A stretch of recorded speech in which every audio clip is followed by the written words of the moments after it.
सांगितलं येड्या. लोक इस्त्री पाहतात, कर्ज पाहत नाहीत. लोक गाडी पाहतात, तिचे हप्ते पाहत नाहीत. लोक बंगल्याचा कलर पाहतात, गौंड्याची उधारी पाहत नाहीत. लोक बायकोचं रूप पाहतात, तिचे गुण पाहत नाही. ज्यांनी ज्यांनी रूप पाहून बायका केल्या त्यांच्या बायका निघून गेल्या. मला वाटुळं झालं त्यांचं.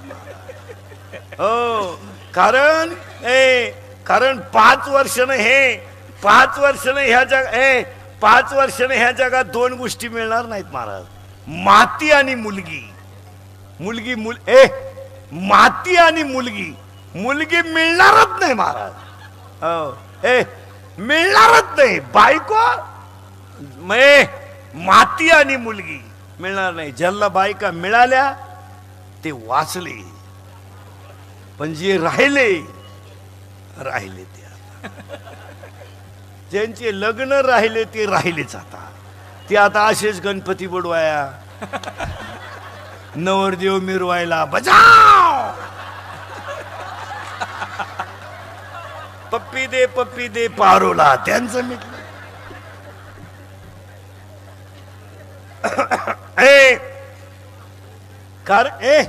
कारण 2 वर्षापूर्वी लग्न झाल्यावर सत्यनारायण घालायची. आता जमलं तरी सत्यनारायण घालायची पाळी आली. जमलं बुवा. अहो जमानच 35 नवरदेव आहेत आपल्याकडे. 15च राहिले मारायला. अहो जोडीदारांचे ऑपरेशन झाले. हा गडी तसाच 42 पुरी पाहिल्या. एका पोऱ्यानं नाही पसंत केल्या 42. मग त्याला एक मायासारखा भेटला, म्हणला मिळेल ती करून टाक. त्यानं पोरगी पसंत केली, पण त्या पोरीच्या आईनं नवरदेव पाहिला. ती म्हणली भिकाऱ्याला पोर देईन पण याला द्यायची नाही. त्यानं निबार कानपट्टी ठेवून दिली बायकोच्या मध्ये. का बोलली? ती म्हणली बोलली नाही, मला मारून टाकलं तरी मी याला पोरगी देणार नाही. का देणार नाही? तर हा पहिला मला पाहायला आलता.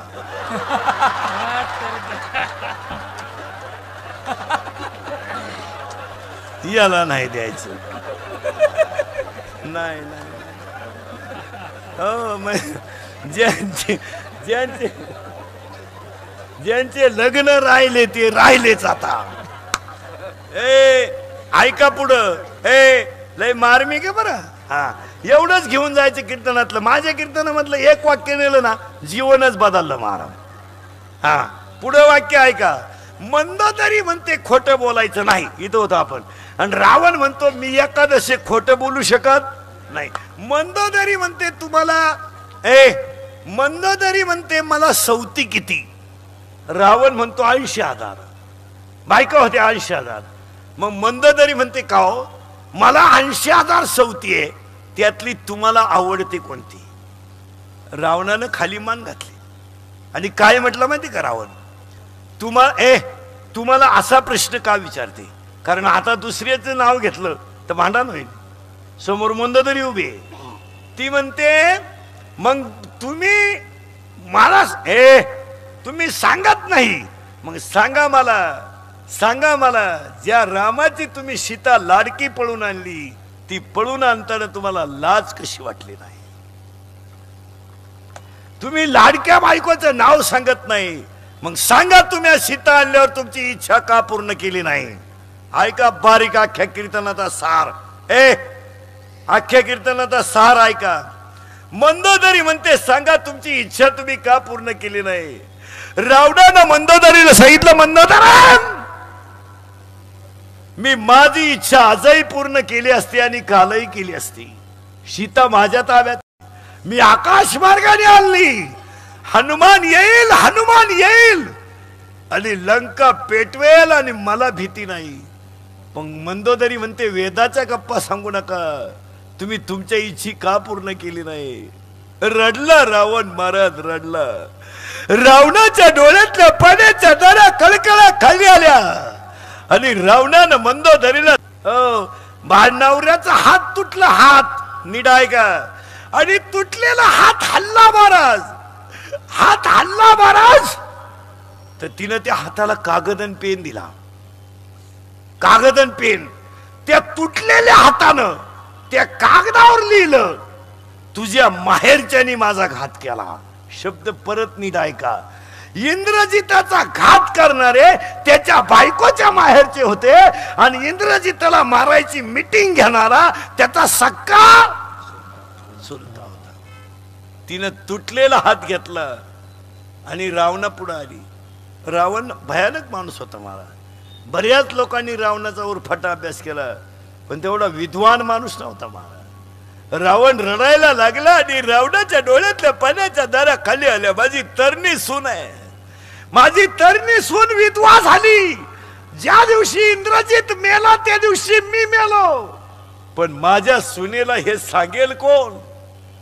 रावण रडत होता आणि रावणाची सून पदराखाली हात घेऊन आली, तुटलेला हात. आणि तिने रावणाला सांगितलं, मामजे ज्याने हात तोडला त्याचा बदला घ्यायला चालले. रावण म्हटलं, तू हे मला का विचारते, का विचारते मला? तिने सांगितलं, खरं सांगू, मोठ्याची आज्ञा घेणं हा धर्म आहे, याला पतिव्रता म्हणतात. आणि रावण म्हटला जा. रावण जा म्हटलं होती गेली, पण ती मधली जी पिलावळ होती रावणाच्या दरबारातली, ही मधली लोक हलकट असतात म्हणून चांगल्याला त्रास होतो.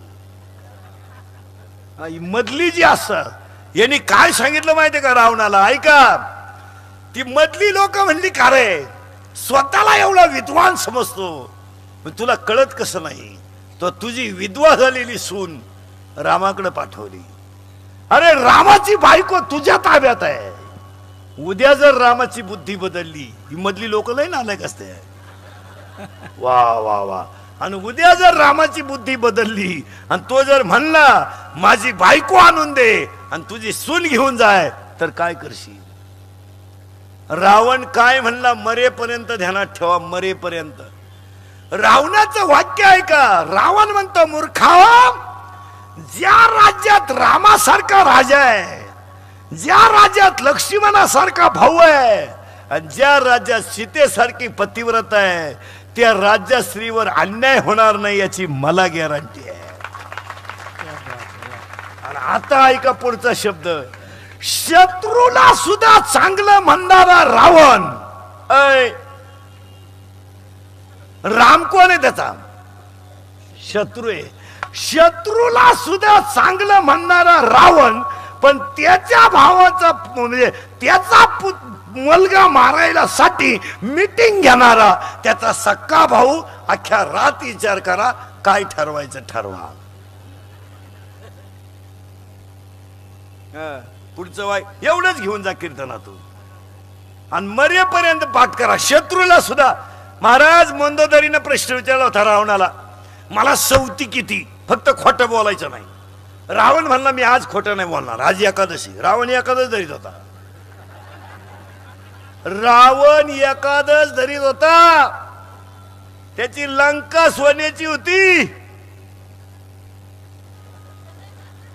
आपल्याला चड्डी नाही, मागून चड्डी फाटेल तरी पुढच्या लावून तो फडवून टाकेन, फडवून टाकेन. अरे मग ही कोण शिवीन? येड्या. हो, आपल्याकडे काय, जमीन विकली, ट्रक घेतली, तिच्या वलीला आल्या घरी सुखी राहा. ती ट्रक दुसऱ्याला उधार विकली, मग यानं तिच्या वलीला हीच खरी दौलत. आणि ती ट्रक बँकेनं ओढून नेली, मग याने लिहिलं नादच खुळा. घेतलीच का? हो, ट्रकवर सगळं गबाळ लिहिलं, घरातलं बंटी वंटी संटी फंटी गुंटी, आणि त्याच्या खाली बारीक अक्षरात लिहिलं बँक ऑफ महाराष्ट्राच्या सौजन्याने. कशाला घेत? सांगितलं, मंदोदरे, मी सीतेकडून माझी इच्छा का पूर्ण केली नाही? ऐक, मी आजही केली असती, आत्ताही केली असती, आणि आजही मी माझी इच्छा पूर्ण केली असती. पण मंदोदरे, तुला म्हणून सांगतो, मी सीतेला पळवायला गोसाव्याचं रूप घेऊन गेलो ना, तेव्हा झोपडी पुढे उभं राहून मी म्हणलो होतो, माय भिक्षा वाढा. मी माय ह्या शब्दाला धोका देणार नाही, याला रावण म्हणतात. माझी अख्खी लंका गेली तरी चालेल, पण माझ्याकडून माय शब्दाला धोका बसणार नाही. महाराज, लंका गेली, पण माणसानं शब्दाला धोका दिला नाही. रावण शिवभक्त होता महाराज, रावण मातृभक्त होता. आणि रावणाला भाऊ विचारतो स्वतःचा कुंभकर्ण, तू रामाचे कपडे घालून सीतेला वश करायला गेलता तेव्हा काय झालं? लोक विचारायला लई कठीण असत्या. हो मग त्यावेळेस रावण काय म्हणला माहिती का, मी रामाचे कपडे घालून सीतेला वश करायला गेलो आणि सीतेनं माझ्याकडे पाहिलं आणि सीतेनं माझ्याकडे पाहिलं, तुला म्हणून सांगतो डोळ्यातल्या पाण्याच्या दाऱ्या खळखळ खाली आल्या. आणि रावण म्हणतो कुंभकर्णा, तुला म्हणून सांगतो, मी जेव्हा सीतेकडे पाहिलं ना, अरे सीता इतकी पतिव्रता आहे का माझ्या शरीरातला काम गायब झाला रे, काम गायब झाला, एवढी सीता पतिव्रता आहे. रडला रावण. आणि मग तो म्हणतो झालं काय? रावण म्हणतो माझ्यातला काम गेलं तर जाऊ दे, माझी मंदोदरीच मला आई दिसायला लागली, याच्यापेक्षा काय घेऊन बसलं मला? ती सीता नको, पोथ्या मोकार वाचित नका जाऊ, मोकार नका वाच, त्याच्यातले मुद्दे आपल्या जीवनात बसतील तेवढे घ्यायचे, पोथी ठेवून द्यायची. मोकार रामायण पाठ नाही करायचं, मोकार देव चुळीत नाही बसायचं, कवर आहे खाजो येईन तिकडंच टिपका, नको लावू गंध. नाही नाही नाही नाही नाही गंध बिन लावू नका. तरुण पोरांना एक वाक्य सांगतो बरोबर, इंद्रिकरचे वाक्य इंद्रिकरचे वाक्य हे ध्यानात ठेवा. पोरानं तुमच्या पाया पडतो, सगळ्या तरुण पोरांच्या सगळ्यांच्या पाया पडतो, हे इंदुरीकरचे वाक्य आहेत. आयुष्यामध्ये माझे 6 वाक्य ध्यानात ठेवा, बाकी काहीच करू नका. देव चुळीत बसू नका, देवाला बोंबलत हिंड बसू नका, ग्रंथाची पारायण करीत बसू नका, आणि काम बुडून कधी देवाला हिंडू नका. फक्त 6 वाक्य ध्यानात ठेवा. कष्ट नीट ऐका, आईच्या डोळ्यात पाणी येऊ देऊ नका, बापाची मान खाली होऊ देऊ नका, हिंदू संस्कृतीला कलंक लागू देऊ नका, याला फुकाट खायची सवय लागू देऊ नका, आणि आयुष्यात कुणा पुढे लाचार होऊ नका. हीच देवाची पूजा. भीक मागा भीक, भीक मागा भीक. खानदान आहेत आपण, शिवाजीच्या संभाजीच्या राज्यातली माणसं आहेत आपण, ज्ञानोबा तुकोबाच्या विचाराची माणसं आहेत, शाळपाट नाहीत आपण. भाकरी मिळाल्या नाही तर फुटाणे खा, झोपायला गादी नाही मिळाली तर पेपर पांघरून झोपा, पण मातीला कलंक लागेल असं वागू नका. हो अजिबात नाही. काम करा, मजा हना जीवनात, पुन्हा जन्माला यायचं नाही, स्वर्गा बिर्गात काय नाही, इथं नीट राहा.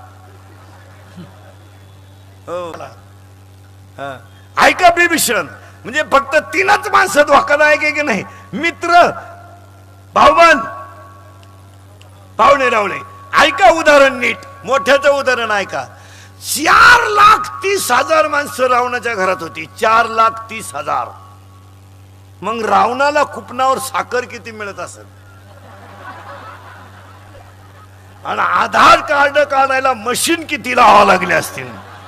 खरं रावणाच्या घरात रावणाच्या घरात माणसं होती 4,30,000. हिशोब काढा बर का, हिशोब काढा. 80,000 बायका आणि 1,00,000 पोरं, 1,80,000, 1,25,000 नातू, 3,05,000 आणि 1,25,000 पंतू, 4,30,000. घरातली माणसं होती, घरातली. आणि देव उत्तर आता. आणि आता नीट ऐका,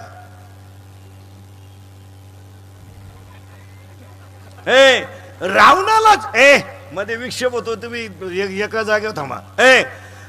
ऐकणाऱ्यांची लिंक तुटते, विचारे 6 वाजल्यापासून बसले.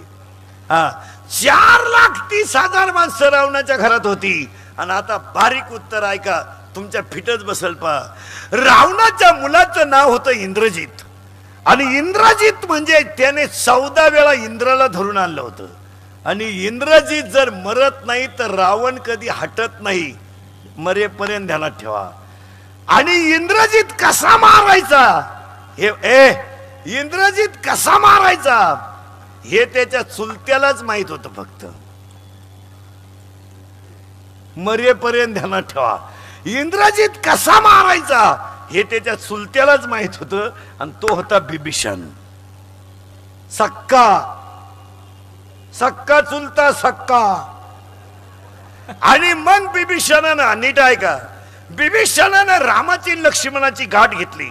आणि रामाला लक्ष्मणाला बिभीषणानं सांगितलं, तुमच्याच्याने कधी रावण मारणार नाही, का नाही मरणार?